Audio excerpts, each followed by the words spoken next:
ሰላም ጤና ይስጥልን የያ ሙዚቃ ተመልካቾች እንደምን ከርማችኋል? በዛሬው የያ ሙዚቃ ፕሮግራማችን የተለመደውን ፕሮግራማችንን ከማቅረብ ይልቅ ከአንድ ቀን በፊት በጁምዓ ዕለት በመላው ዓለም የተከበረውን የኢድ አልፈጥር በዓልን በማስመልከት ከዓመታት በፊት ለዚሁ በዓል አዘጋጅተን የነበረውን አንድ ፕሮግራም ልንጋብዛችሁ ወደድን።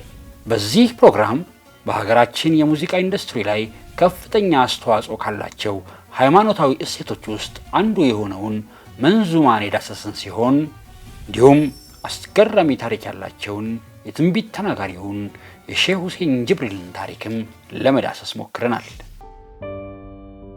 ይህ ፕሮግራም ዝግጅቱን ባዘጋጀንበት ጊዜ ፍቃዳቸው ሆኖ በፍጹም አባታዊ መንፈስ በራቸውን ከፍተው ላስተናገዱንና ላስተማሩን ዛሬ በአካል ከጎናችን እንደሌሉት ታላቅ ሃይማኖታዊ መሪ ለተቀዳሚ ሙፍቲ ሐጂ ዑመር ኢድሪስ መታሰቢያ ይሁንልን እያልን ፈጣሪ የጀነትን ረፍት ይሰጣቸው ዘንድ እንለምናለን።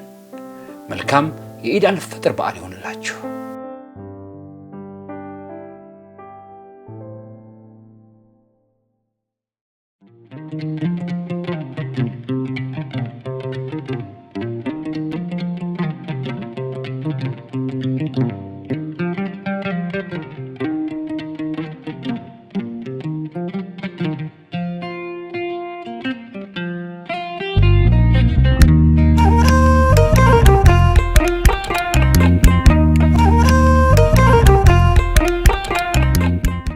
የወራሂመናው ሼህ ጅብሪል በዘመኑ አሉ ከሚባሉ ስመጥሮች አንዱም ባይሆኑ የሀገሩ ልማድ የዘመኑ ጥያቄና ዕውቀት የሚፈቅደውን መንገድ በመከተል ከትውልድ ስፍራቸው ወጥተው በቃሉ አውራጃ ከሚገኘው ገታ ከሚባለው ስፍራ ሄደው ለጌታው ሼህ ቡሽራ አድረው ለ30 ዓመታት ያህል በመውሪድነት ካገለገሉ በኋላ ነበር በወቅቱ የሚከፈለው ዋጋ ምርቃን በመሆኑ ለስራቸው ክፍያ ለአገልግሎታቸው በረከት ይሆን ዘንድ እኛ ላይ ያለውን በይፋ የሚናገር ልጅባ ሂድ ሸዋቴ ለምለም ሀያቴ ቆይ ብለው የጌታው ሼህ ቡሽራ ሼህ ጅብሪልን ያሰናበቷቸው።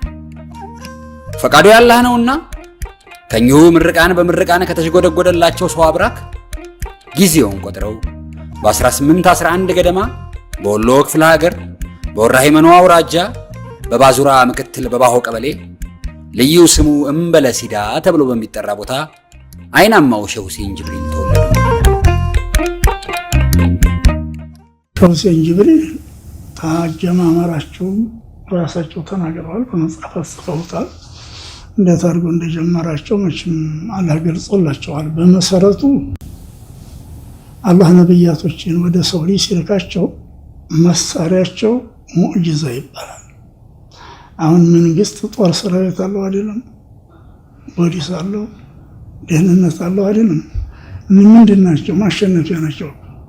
አገርን ማሸነፊያ ስልጣኑን ማረጋገጫ ናቸው። አላህ ደግሞ ነብያቶችን ወደ ህዝብ ሩሱሎችን ሲልክ ሙዕጂዛ የሚባል ነገር ነው የሚሰጣቸው፣ የሰው ረዳት አይደለም። የሙዕጂዛ የሚባል ነገር እዛው ላይ ያለ ሰው ሌላ ሰው ሊሰራው ሊያመጣው የማይችለው ተአምር ነገር የጠላት ማሸነፊያ መሳሪያ ማለት ነው። ያዕለሙ الغይበ ኢላላህ ሩቅ ሚስጥርን የሚያውቀው አላህ ብቻ ነው። ግን ለሰዎች እየቆነጠረ ከዛች ውዝዳሙ ከዛች ዕውቀቱ የሚሰጥበት አጋጣሚዎች ይኖራሉ። ለሼህ ሁሴን ጅብሪል አላህ እንደዚህ ያለ ነገር ሰጥቷቸዋል። እሳቸው ብቻ ሳይሆኑ በየሀገሩ ብዙ ሰው አለ። ኦሮሞ አለ፣ በባህር አለ፣ በወሎ ጭራሽ በጣም ይበዛ ነው። የእሳቸው የገነነው በምንድን ነው? በመንግስታቶች ዘንድ ይሄዳሉ፣ ምኒልክ ዘንድ ይሄዳሉ። እንግዲህ በመንግስታቱ አካባቢ ስለሚሄዱ አስጥፈውታል፣ ሰልጥነዋል ማለት ነው። ሌላው ሊሰማበት አይፈልግም፣ ሊወራበት አይፈልግም። ታላቁ ትንቢት ተናጋሪ ሼህ ሁሴን ጅብሪል ነገሮች ከመሆናቸው አስቀድመው ብዙ ከተነበዩላቸው ነገስታት አንዱ አፄ ዮሐንስ ነበሩ። ለዮሐንስ ምን አሉት? ሼህ ሁሴን ጅብሪል ያን ጊዜ መጨረሻ ዘመቻውን ወደ መተማ ሊያረግ ሲሄድ ደራውሾች ጋር ሊጋጠም 200,000 ሰራዊት እኮ ነበር ያዘው። ዮሐንስ በቅሎ በረኪ መተማ ላይ ሄደሽ እንዳትማረኪ ብለው ገጥመው ነበር። ቢሰማቸው ኑሮ ለዚህ አደጋ ባልተጋለጠ ነበር። እመክርህ ነበረ መችሽ ትላለህ፣ ሐሳብህ ብዙ ነው መንገድ ታበዛለህ። መተማ ለመዝመት አሁን ትሄዳለህ፣ መመለስክን እንጃ እዛው ትቀራለህ። በደርቡሽ ጎራዴ ራስክን ታጣለህ። 1 ዓመት ሲቀረው ምኒልክ ሊነግስ አላህ መተማ ላይ ይስላል መቀስ። በደም አጨማልቃ የምትቆራረስ ራስ የምትቆርጥ ያው የንጉስ አንድ ጊዜ ከመታች የማታላውስ ሰማይ ተገድፋ ትበራለች ገድም አልናገረውን ስንታለ በሆዴ ስንታለ በሆዴ ስንታለ። እያንዳንዱ ከጥያቄው ልትረዳ ትችላለህ። ጥቅም የሚፈልግና የሚጠይቅ ከሆነ ጠንቋይ ነው ማለት ትችላለህ። እንደዚህ ይሰጣለሁ የሚል ከሆነ ያም ጠንቋይ ነው ማለት። እነኚህ የዚህ አይነት ባህሪ የላቸውም። ሰላማዊ ናቸው። ሲመርቁም ይመርቁሃል፣ ፈልገህ ስታደርግም ይጠይቁሃል። ከየት ነው ያመጣኸው? ንብረቱን የማን ነው? የራስህ ነው ወይ? ተበድረው ነው ወይ? ከሪባ ጋር ግንኙነት ያለው ይጠይቁሃል። አይበሉም። ግን ትንቢቱን እውነተኛውን ከእውነተኛ ካልሆነው እንዴት ነው የምንለየው ስንል ያው የግንኙነቱ ጉዳይ ነው። ራሳቸው ዲስፕሊን እንዲሆኑ ለአምላክ በጣም ያደሩ እሱን የሚለውን በዛ መርህ የሚመሩ ወገኖች እነሱ የሚያደርጉት ነገር ያው ከአምላክ የተሰጠ ልዩ ስጦታ ነው ልትለው ትችላለህ። ሌላ ደግሞ ከስርዓት የወጡ ሰዎች አሉ። እንደው ተራ ሰው እንኳን የሚፈጽመውን ወንጀል ማይፈጽሙ በእኛ በእስልምና ወልይ የሚባል አለ፣ አውሊያ አላህ የሚባሉ አሉ፣ የአምላክ ሰዎች ደጋጎች የሚባሉ አሉ። እነሱ የተለየ ባህሪ ያላቸው። ዋናው መመዘኛው ምንድን ነው? የስነ ምግባር የነቢዩን ሞዴልነት ተከትለው በትክክል በሃይማኖቱ ስነ ምግባር በመስመሩ እየተጓዙ ነው ወይ ነው። ከዛ የወጣ ነገር ከሆነ ደግሞ ጠንቋይ ነው የሚሆነው። ጠንቋይ ከአጋንንት ጋር እንግዲህ ግንኙነት አለው የለውም እንግዲህ ሌላ ጥናት የሚጠይቅ ነገር ነው እና መስፈርቱ የሰዎቹ ህይወት ነው ማለት ነው። በአጼ ምኒልክ የንግስና ዘመን ጠንቋዮች ህዝቡን እያታለሉ ጥቁሩን ነጭ ነው እያሉ ከገሃዱ ዓለም ውጭ ውሸቱን ሐቅ ነው ብለው ያሳምኑት ነበር። በህዝቡም ዘንድ ተቀባይነት ነበራቸው። ታዲያ አጼ ምኒልክ የህዝባቸውን በጠንቋይ መታለል አልወደዱትም ነበርና ጠንቋዮቹን በአንድ እንዲሰበሰቡ አድርገው አንድ መላ ፈጠሩ። ከልፍኛቸው መግቢያ እንጀራ ከመደቡ መሳሪያ ቀብረው እሳቸው ትርንጎ አቅፈው ይተኛሉ። በሉ እንግዲህ በጠና ሞኛል፣ ብልሃትና መላ መድኃኒት ታዋቂ ናቸው ተብላችኋልና መድኃኒቱን ንገሩኝ ቢሉ በሩ ላይ የተቀበረውን እንጀራ ተራምደው የገቡት ኋላም መደቡ ስር ያለውን መሳሪያ ሳይገነዘቡ የተቀመጡትን ዋሾ ጠንቋዮች ሲታዘቧቸው ያረፈዱት ምኒልክ በሽታቸውን አንዱ እንዲህ ነው ሌላው እንዲያ ነው እያሉ ሲቀላምዱ ቢያዋቸው ሁሉም እንዲታሰሩ አዘዙ። በመጨረሻም ያን የንጉሥ ሚካኤልን ጠንቋይ ነው ዘፋኝ ላክልኝ በለው በማለት ሼህ ሁሴን ያስጠራሉ። ሼህ ሁሴን ደርሰው ከበቅሎው እንደወረዱ የእልፍኛ አስከልካዩ ይበሉ በይለፉ ሲል ሼሁ ዞር ብሎ በመገረም ምነዋ የሀገር ንጉሥ ተራምጃ አልገባም አንተ ተነጌታ አርገጠው እንጂ ቢሉ ጊዜ የተቀበረው እንጀራ ቢወጣ ወረቀት መስሎ ይገኛል። ከዚያም ማለፍ እንዳሉ እዚህ አረፍ ይበሉ ብሎ መደቡን ሲያሳያቸው ይህች በአፏ ከርማ ይወጣት ነገር እዚህ ቀብረህ ጦሽ ብትል አፏን ማን ሊይዝልኝ ነው ሲሉ ሁሉም ተደናግጠው ጠመንጃውን አወጡ። ከዚያም አረፍ እንዳሉ የመጡበትን ምክንያት ሲነግሯቸው ምኒልክን ትኩር ብለው ተመልክተው በእግሮቹ ጣት ገብተን ባናቱ ብንወጣ ተትርንጎ በቀር ሌላ ምንም ታጣ። ይህ ያልሆነ እንደሆነ እኔ በጉድ ልውጣ፣ ሆድህን የሚገልጥ ሽማግሌ ይምጣ፣ ይህንን ጉድሳ ላይ ከቤትም አልወጣ በማለት የንጉሥ ምኒልክ በሽታ ትርንጎ መታቀፍ እንጂ የተጫረ የቆሰለ እንደሌለ ነገሯቸው ይባላል።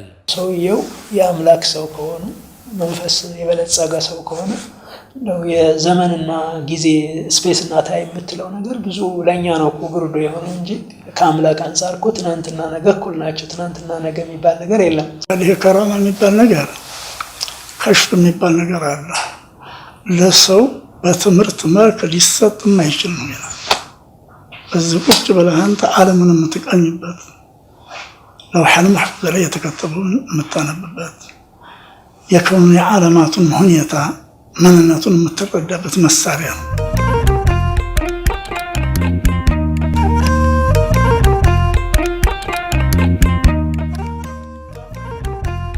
ሼህ ሁሴን ስለ አድዋው የአፍሪካ ድል ሲናገሩ አላማጣን አልፈህ ማጨው ትዘምታለህ፣ ነጭ ታስመራ መጥቶ አድዋ ትዋጋለህ፣ ከአድዋ እንዳያልፍ በጣም ትዋጋለህ፣ ጦርህ ግን ያልቃሉ፣ ድል ግን ታደርጋለህ፣ በመከርኩ ምክር ነጃ ትወጣለህ በማለት የአድዋው ድል በብዙ መስዋዕትነት እንጂ እንደ ቀላል እንደማይገኝ በትንቢታቸው ተናግረዋል።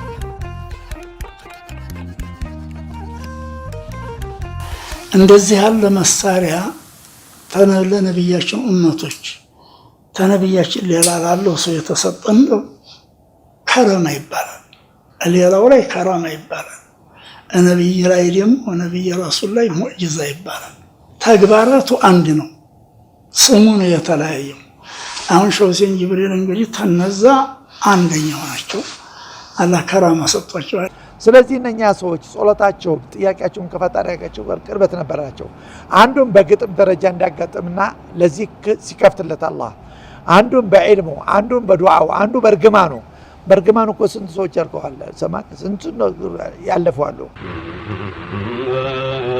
የሰው ሁሉ ቦታ ወንድም የሰው ሁሉ መሪያት ሁሉም አለው ኩልኩል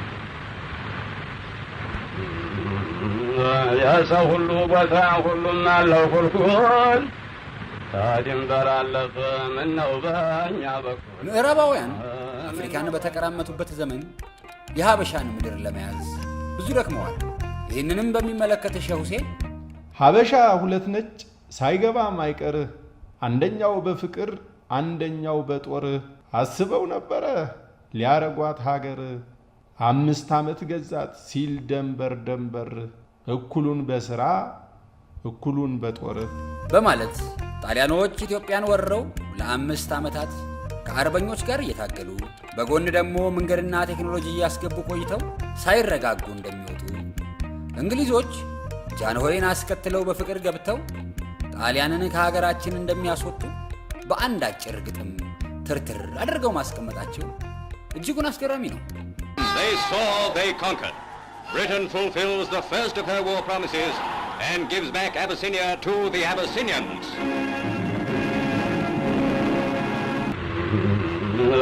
ኮምቦልቻ ዝንጀሮ ወንድም ኮምቦልቻ ዝንጀሮ አላሻላይ ዘፈን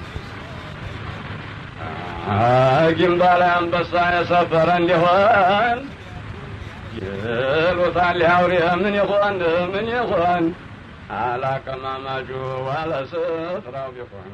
ንጉሠ ነገሥት ቀዳማዊ ኃይለ ሥላሴ ስልጣናቸውን በገዛ እጃቸው ባለመልቀቃቸው ስልጣንን የሙጥኝ ብለው የኋላ ፍጻሜያቸው እንደማያምር ሼህ ሁሴን ጅብሪል አስቀድመው ሲናገሩ አልጋው ሰላም ሳለ አሽከር ሳይሰፍርበት ልጆቹን ቢተካ እንዴት ባማረበት፣ ሰውም ሳይደነግጥ ቀን ሳይጨልምበት፣ ሀበሻ በሞላ ሰውም ሳይመክርበት እሱም ይኖር ነበር በለዛ በክብረት።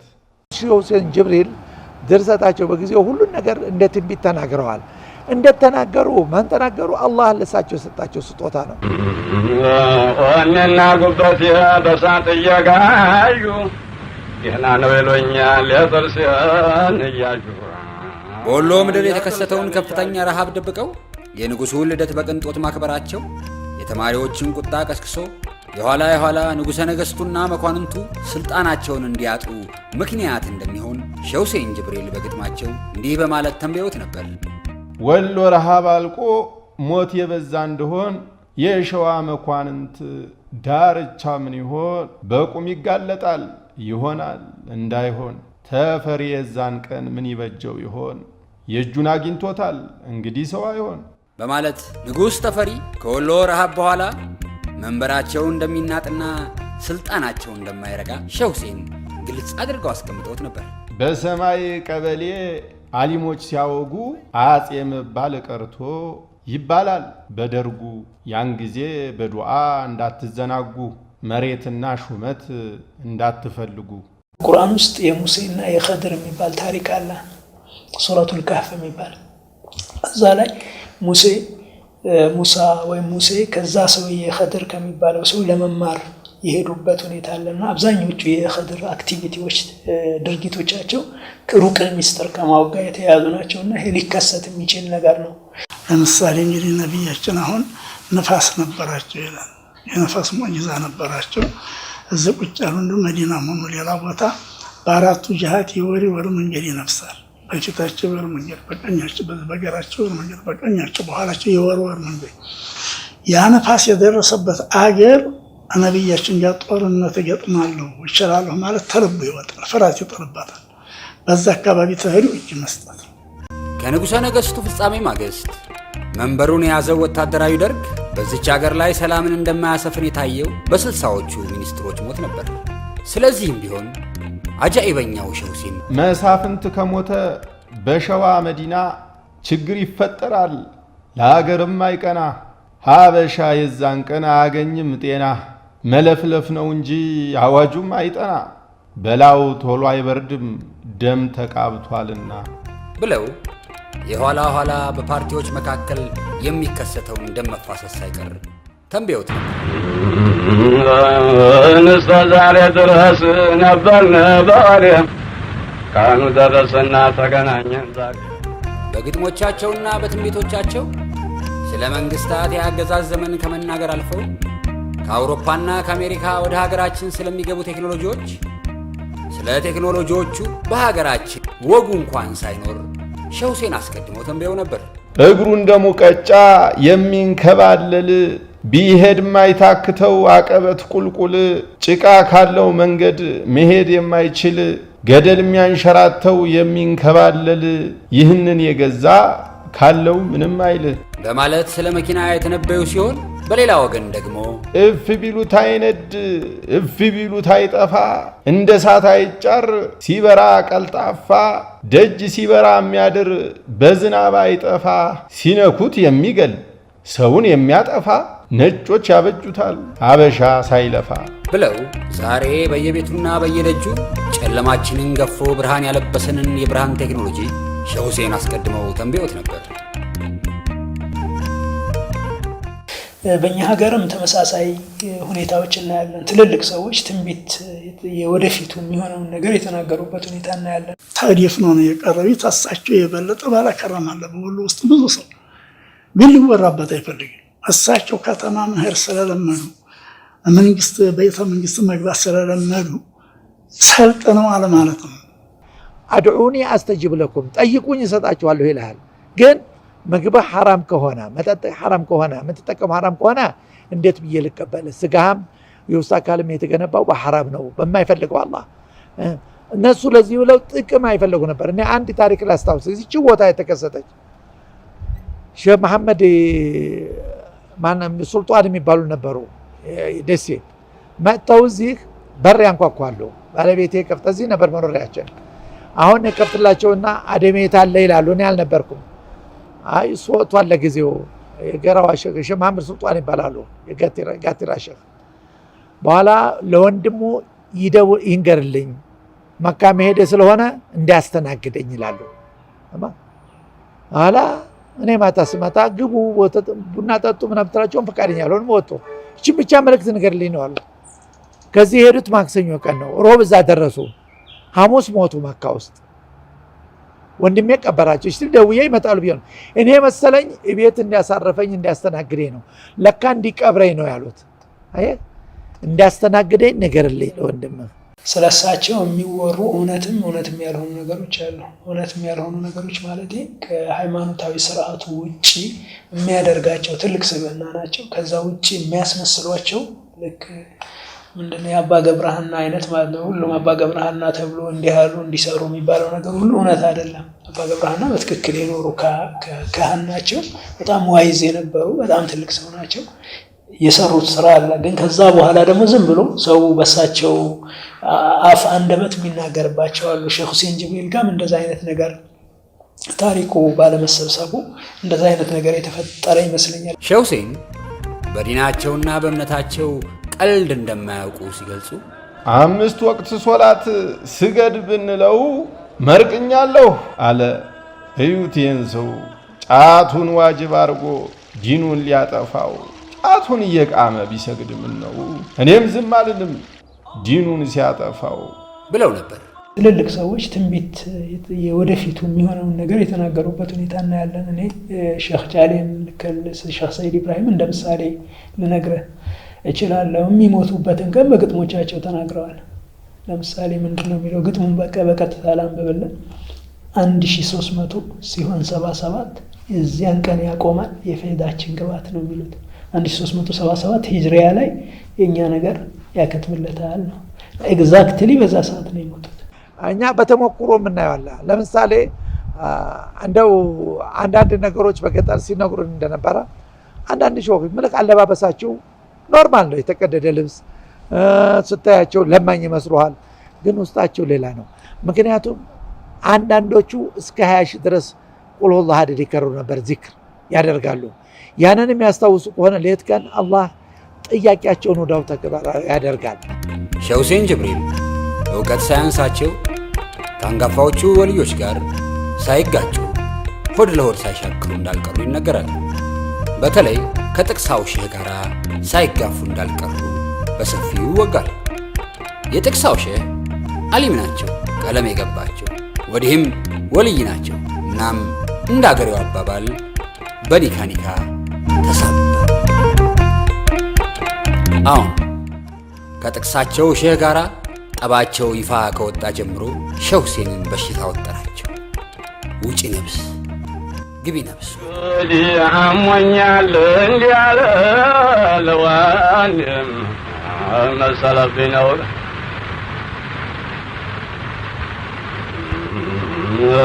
አሞኛል እንዲያለ መሰለብኝ ነው ደህና ነኝ እንዲያለ በሽታ የስውር በሽታ የስውር። እንዲሁም ሆነው በሽታቸው ትንሽ ሸረጥ ሲልላቸው የወዳቸውን አውጥተው በጎጃም በትግሬ በሸዋ በጎንደር ሳገሳ ስብርብር አረገኝ የጠቅሳው አንበሳ በማለት ተናገሩ።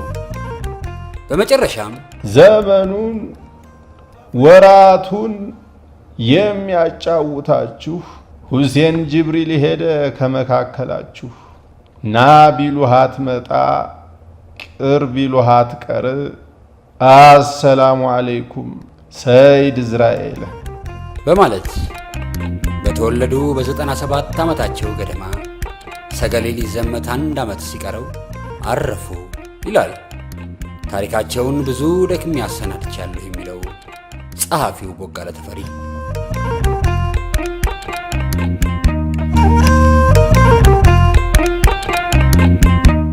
የታላቁ ትንቢት ተናጋሪ የሼህ ሁሴን ጅብሪል ግጥሞችና ትንቢቶች እንዲህ በአጭር ጊዜ ተዘርዝረው የሚያልቁ ባይሆኑም አድማጭ ተመልካቹ ስለ ሼሁ በየራሱ መንገድ እንዲያነብና እንዲመራመር ለመኮርኮር ያዘጋጀናት ፕሮግራም በዚህ ስትጠናቀቅ ይህን ዝግጅት ለማዘጋጀት መነሻ የሆኑንን ቦጋለ ተፈሪ ለባችለር ዲግሪ ማሟያ ትንቢተ ሼህ ሁሴን ጅብሪል እንዲሁም ዶክተር ጌቴ ገላዬ ከሃምቡርግ ዩኒቨርሲቲ የሼህ ሁሴን ጅብሪል ትንቢታዊ ግጥሞች በማለት ያዘጋጇቸውን መጽሐፍት ማጣቀሻ አድርገን ጸሐፊዎቹን በአላህ ስም እያመሰገንን ሁላችንም ታሪካችንን የማንዘነጋ ትናንታችንን በወጉ የምናወጋ ነጋችን በብርሃን የነጋ ይሁን እያል ኢድ ሙባረክ ብለን የዛሬም በዚህ አበቃን። ኢድ ሙባረክ። رحمة المصطفى عليك السلام المصطفى عليك السلام مش عصابة موتي كرامتا عليك السلام الرجل بيخي كنا مالك فتا عليك السلام كانوا انتظاني تودو ما ملتا عليك السلام كبيان درات أفان دفت بيتا تجيني البريد غيري دلبتا عليك السلام رحمة لنا المصطفى መንዙማና ኢትዮጵያ የተያዙት ቁርአን መቀራት በተጀመረበት ማለትም ነብዩ መሐመድ ሰለላሁ ዐለይሂ ወሰለም ከነበሩበት ጊዜ ጀምሮ ነው። ሰው ኢትዮጵያውያኑ በጣም ብዙ ኢትዮጵያውያን ነበሩ። በነገራችን ላይ ነብዩ መሐመድና ኢትዮጵያውያን እጅግ በጣም የተሳሰሩ ናቸው። ሞግዚታቸው ኢትዮጵያዊ ነው። አስተማሪያቸው ቢላል አዛኙ ምናምን በጣም ብዙ ረዳቶቻቸው አሁን ሱሐባዎች የሚባሉ በርካታ ኢትዮጵያዊ እና እነዛ በዛ አገር የነበሩ ሀበሾች ነብዩ መሐመድን ከመውደዳቸው የተነሳ በግጥምና በዜማ ሲያመሰግኗቸው ነበር እና እሳቸውም አንዳንድ መረጃዎች እንደሚያመለክቱ እሶን ምን እያሉ ነው ሲባሉ እሶን እያመሰገኑ ነው ሲባሉ ዝም እንዳሏቸው እንደፈቀዱላቸው ይነገራል።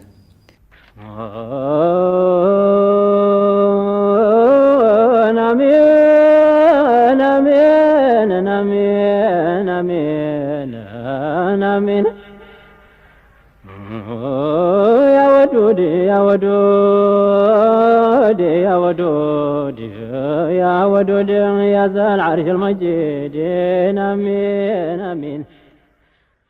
ሙሉ በሙሉ ኢትዮጵያዊ የሆኑ የኛ የሆኑ መንዙማዎች ናቸው። አንዳንዶቹ ከየመን አካባቢ ከታሪም ሀድረሞት አካባቢ ዜማ ይዘው የመጡ ነገሮች ትንሽ የሚቀላቀሉ ዜማዎች ይታያሉ። ግን በተለይ ወሎ አካባቢ፣ ኦሮሞ አካባቢ የነበሩት ዶሚናንት የሆኑ መንዙማዎች አሁን ለምሳሌ የሼክ መሐመድ አወል መንዙማዎች ከ100 ዓመት በፊት ዜማቸውም ግጥማቸውም አብዛኞቹ ከ100 ዓመት በፊት የተሰሩ ናቸው እና በጣም ንጹህ ኢትዮጵያዊ ልትላቸው የምችላቸው መንዙማዎችና ዜማዎችና ግጥሞች ናቸው ያሉባቸው።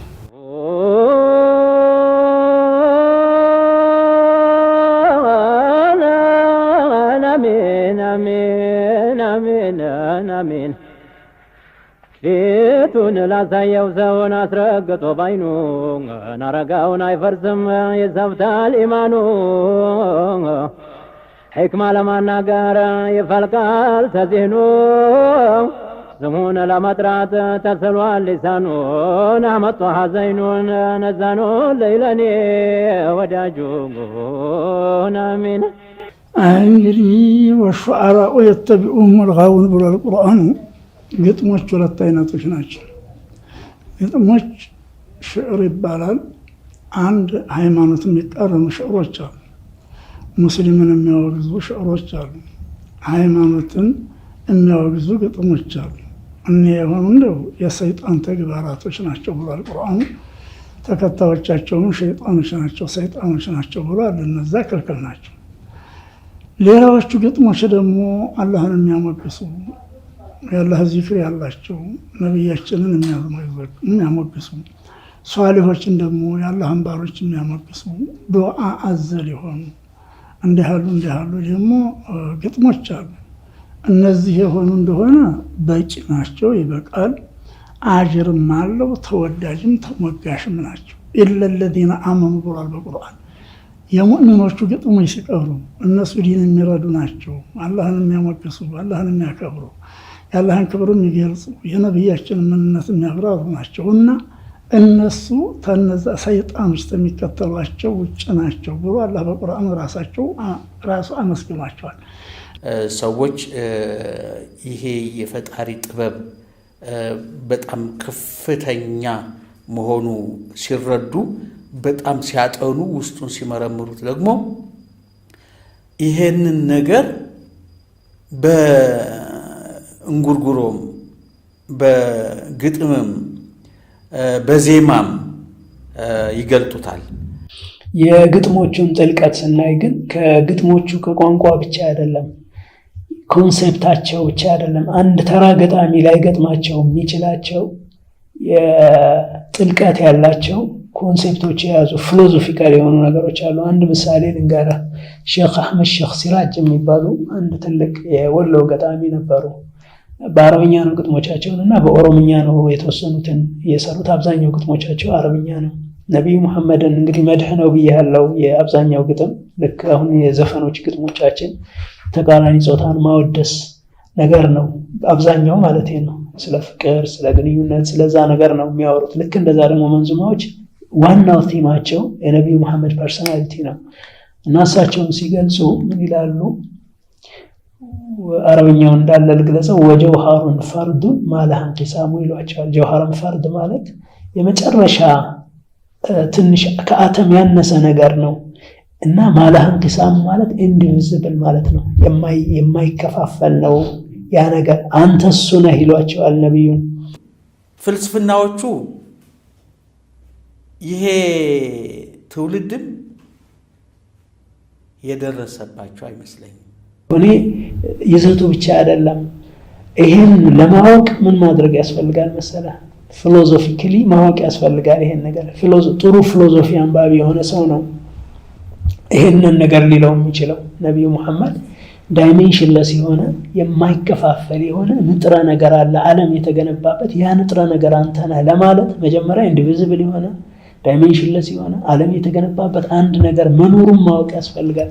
ይሄ ደግሞ ፊሎዞፊውን ማጥናት ያስፈልጋል ማለት ነው። የፊሎዞፊካል እና ሜታፊዚካል ነገር ስለሆነ ማለት ነው። እና እንደዚህ አይነት ጥልቀት ያላቸው አስተሳሰቦች ናቸው እዛ የሚገለጹት። አንዳንዶቹን ስታይ ለምሳሌ ሸሚስባህ ነቢ ዘይኔ ላይ ነው። ሸሚስባህ እንግዲህ መዲና ሄደው አይተው አይደለም፣ በጽሁፋቸው ላይ እንደነው ሐረሙ እንደነው መቃሙ ሶፋው ነምሮ ማሻአል ሐረሙ ሁሉም ያለቅሱበት ብሎ ዋኔ ይሉሃል። አቂቅ ላይ ሲጠልቁ ብታየው ቁባው ይላል። አቂቅ ማለት ከመዲና መካ ወደ መዲና ቀረብ ስትል ከፍተኛ ቦታ ላይ ዘጠር ቁባውን ታየዋለህ። እሳቸው እኮ አልሄዱም። اللهم صل على محمد እንደነው ምነው ባየነው ናፍቆተው ነው የሚገልጹ። በፍቅራቸው ስለሳቸው ፍቅር ሲናገሩ ምን ይላሉ? አንድ አህመድ አዳኒ የሚባሉት አወሉል መኽጡቢ ሊልሑቢ ፊ ذاك الجناب الأغرب ይላሉ። በዛ በላይኛው ሀገር ቀድመህ የታጨህ ለፍቅር ይላሉ። እንግዲህ በአማርኛ ነው ደካማ ነው የሚሆነው ትርጉሙ፣ ግን ድሮ ቀድመህ የታጨህ አንተ ነህ ለፍቅር የታጨኸው ይሏቸዋል። በሌላ ገለጻቸው ምን ይላሉ? ንቁጠቱል መውጁዳት ይጠራ ዓለም ሲጻፍ መጽሐፍ ስትጽፍ አንተ መጀመሪያ ብዕርን ስታሳርፍ የመጀመሪያ ነጥብ አለች አይደል? ከዛ በኋላ ነው ሌሎች ቃላቱ አረፍተ ነገሩና አንተ የመጀመሪያው ነጥብ ነህ ዓለም እንዲጻፍ። ወይ ሰላም አላ እንዲሁ እያሉ እንደ ቀላል ነገር ነበር። አሁን ከነ ዳንይ ከነ አንይ በኋላ እነሱ ጥቂት እነ ሲራጁዲን የሚባሉ እና ጌታው ሲራጁዲን እነ ጌታው መሐመድ አህመድ የሚባሉ ትንሽ መንዙማ የሚባል አዘጋጁ። ከዛ በኋላ እንግዲህ እንደው እየተስፋፋ በየቦታው በቦረናም በሌላም አካባቢ በቦረነኛም በየቋንቋውም እየተበጀ ነው። ከዛ በኋላ ነው እንደው እየተስፋፋ የሄደው እንጂ ለእውነቱ መንዙማ ከዛ በስተፊት ይህን ያህል አልነበረም። እነ ሼህ ጫሌ የወሰድ እንደሆነ እነ ዳንዩል አውል የዳናዎቹ ሊቃውንት፣ የራያዎቹ ሊቃውንት፣ የጫሌዎቹ ሊቃውንት፣ የአንቻሮቹ ሊቃውንት፣ የአፋሮቹ ሊቃውንት የጻፏቸው መንዙማዎች የጻፏቸው ግጥሞች ምናልባት ብዙ ዓመታትን ብንሄድ ምናልባት በሚቀጥሉት 100 ዓመታትን ብንሄድ ተዝቀው የሚያልቁ አይደሉም። አንዲት ቀላል ምሳሌ ልስጥህ። ነቢዩ መሐመድ የተረገዙበትን ክስተት ሲገልጹ እንግዲህ ነቢዩ መሐመድ በእስልምና እምነት ሆል ዩኒቨርስ በአጠቃላይ ቢደመርና እሳቸው በአንድ ጎን ቢሆኑ እሳቸው ዩኒቨርሱን ይበልጣሉ ነው ክብራቸው፣ ስብናቸው፣ ልቅናቸው ይበልጣል ነው። እና ምን ይላሉ? ይገርማል ማርገዟ እሜትያምነት ዓለሙን ጠቅልላ ከእግር እስከ አናት ይላሉ። ከእግር እስከ አናት ዓለሙን በአጠቃላይ ጠቅልላ ማርገዟ ይገርመኛልና ላያስችል አይሰጥም የጌታ ሚነት ማለት ችሮታ ነው። በእንዴት ያለ ኩዋ ጉልበት ጅስሟን አጠናት ከውኑ ገብቶ ሆዷን ሞልቶት ሲለጥጠው ይላሉ። እንግዲህ እዚህ እንትን ይገርማል ማርገዟ እሜትያምነት ዓለምን ጠቅልላ ከእግር እስከ አናት ላያስችል አይሰጥም የጌታ ሚነት ችሮታው በእንዴት ያለ ጉልበት አካሏን አጠናት፣ በእንዴት ያለ ቁዋ ጅስሟን አጠናት ከውኑ ማለት ዩኒቨርሱ በአጠቃላይ ገብቶ ሆዷን ሞልቶት ሲለጥጠው ይላሉ። አሁን ይሄ ኤክስፕሬሽኑ በጣም ቢዩቲፉል ነው። እንዲህ አይነት አገላለጽ በሌላ ግጥማቸው ደግሞ ይገርማል ስትጨልጠው ዓለምን ሳትገልጠው ይላሉ። ሳትገልጥ ማለት ምንም ሳታስቀር ዩኒቨርሱን ማህፀኗ ውስጥ አስገባቸው። በጣም ይገርመኛል ይሄ ነገር ይላሉ። ይገርማል ስትጨልጠው ዓለምን ሳትገልጠው። እዚህ ይሄን ጸሐፊ እንግዲህ ሼህ መሐመድ አሚን ጉራ ይባላሉ። ሼህ መሐመድ ያሲን ልጅ ናቸው። የዳንይ ሳኔ ልጅ ናቸው። እነዚህ ሰውዬ ድርሰታቸው ላይ በሁለት መልኩ ነው የሄዱት። የመጀመሪያውን ክፍል በአረበኛ ያደርጋሉ፣ ቀጥሎ ደግሞ በአማርኛ በአጀም ነው ሁሉ የተጻፈው። ግን ለህብረተሰቡ የሚሰማጭ የሚያነብ ስላልነበረ ምን አድርገውለታል? በዚህ መልኩ ነው አዘጋጅተው እንዲያቀመሩት። አረበኛውን ከጨረሱ በኋላ ያንኑ አረበኛ ልክ በዳል የዘጉትን አረበኛ እዚህም በአማርኛ ላይ በዳል በእንትን አዘጋጅተውታል። ለምሳሌ እዚህ ላይ ምን ይላል መሰለህ? ጠላ አልጀማሉ ልአክበር ፈቃመ ሶብ ወከበር። ይሄ አረበኛ ነው። ሁለተኛው መስመር ደግሞ ወጣለን የከኑ ጀንበር ማማሩ የለውም ድንበር ይላሉ። አሽረቀል በጥሩ የማኔ ፊ ቀልቢ መላ ይዕተበር አርሂቡ ወደኛ ግቡ ሰክረናል ጌታው በኸበር። በራ የጀመሩት አረበኛ በራ ነው፣ በአማርኛም በአጀሙ ይጨረሱት። ቀድ ሸፋ ለመን ሸፋ ወርጦቱ ማለሃ ኸበር። የጉድ ነው የዛቱ ነገር ይበልጣል ጨረቃም ጀንበር። እንደዚህ እያሉ እንግዲህ የነቢዩ ማንነትና ወስፍ በሙሉ ይሰጡሃል። እዚህ ላይ አብዛኞቹ ግጥሞች በአረበኛ ነው የተሰሩት። በጣም የረቀቁ ገጣሚዎች ናቸው በአረበኛ። ከዛ ግን ለማህበረሰቡ እንዲገባው እየተባለ በአማርኛ ግጥሞችን መስራት ጀመሩ። ለምሳሌ ሼኽ ጫሌ ብዙ የአረበኛ ግጥሞች ያላቸው አማርኛ ለምን እንደሰሩ ሲናገረው ምን ይላሉ? እንግዲህ በአማርኛ በግጥም ነው የሚናገሩት። በአረብ ስንዘክረው ማዕናው ስንቱን አከረው፣ በአማርኛን ሞክረው ቢገባው እጅ ስራ ይላሉ። በአረብ ስንዘክረው ማለት መዝከር ማስታወስ ነው። በአረብ ስንዘክረው ማዕናው ስንቱን አከረው የዛው ቋንቋ ነው፣ የገጠሩ ቋንቋ ነው። ትርጉሙ አስቸገረ ለሰውና በአማርኛን ዘክረው ቢገባው ትልቁ ቁም ነገር ነበር መተማመን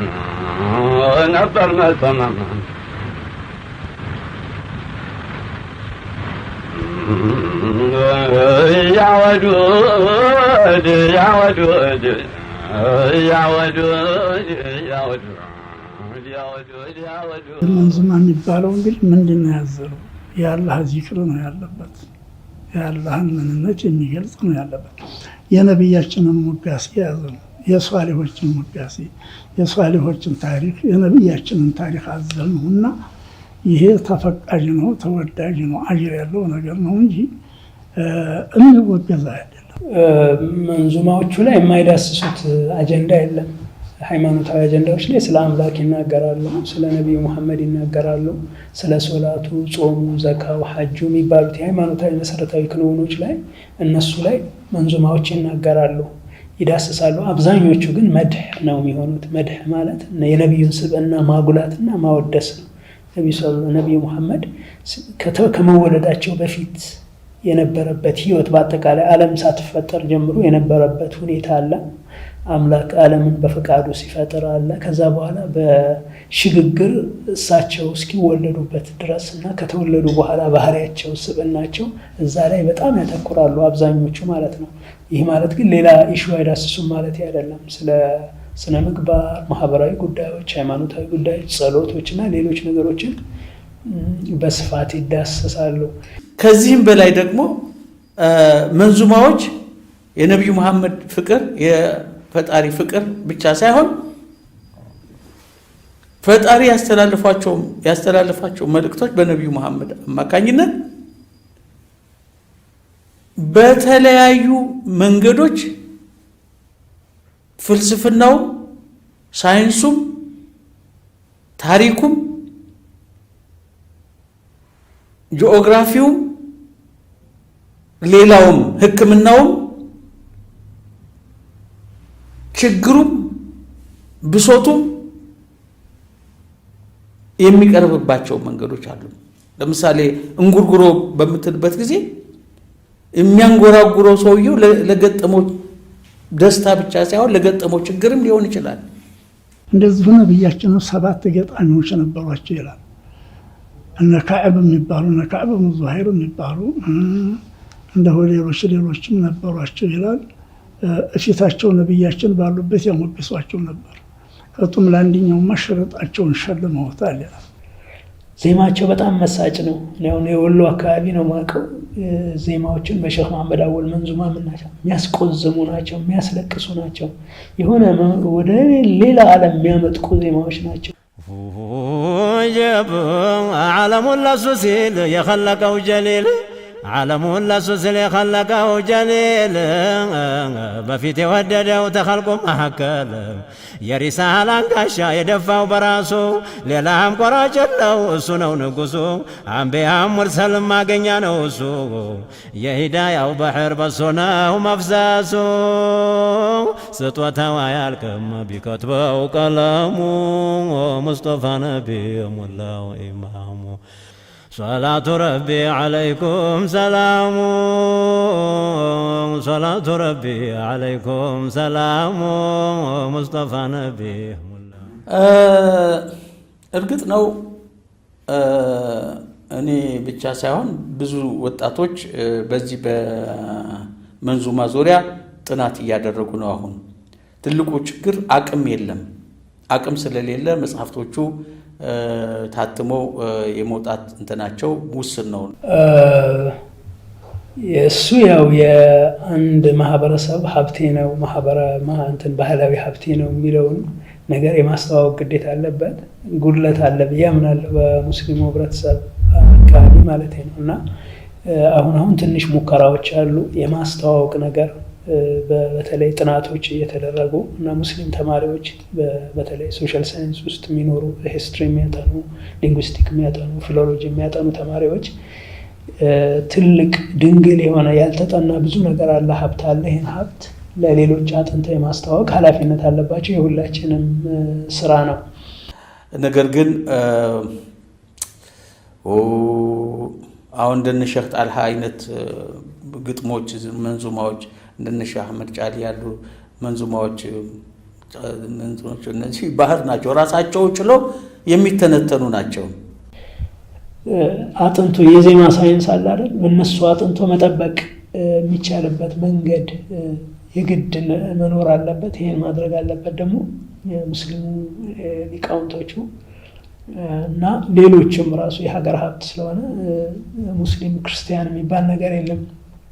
ለሙስሊሙ እነዚህ ነገሮች የሃይማኖትን ጭምር ናቸው። ለሌላው ወገን ግን ቅርስ ናቸው። ልክ ላሊበላ ለክርስቲያኑ ከአምላክ ጋር የሚያገናኘው የሆነ ነገር ነው፣ መንፈሳዊ ነገር ነው። ለሙስሊሙ ግን ቅርሱ ነው። ነጃሺ ለሙስሊሙ ከአምላክ ጋር ግንኙነት ያለው መንፈሳዊ ነገር ነው፣ ለክርስቲያኑ ግን ቅርሱ ነው። ይሄ የአንድ ሀገር ሀብቶች ናቸውና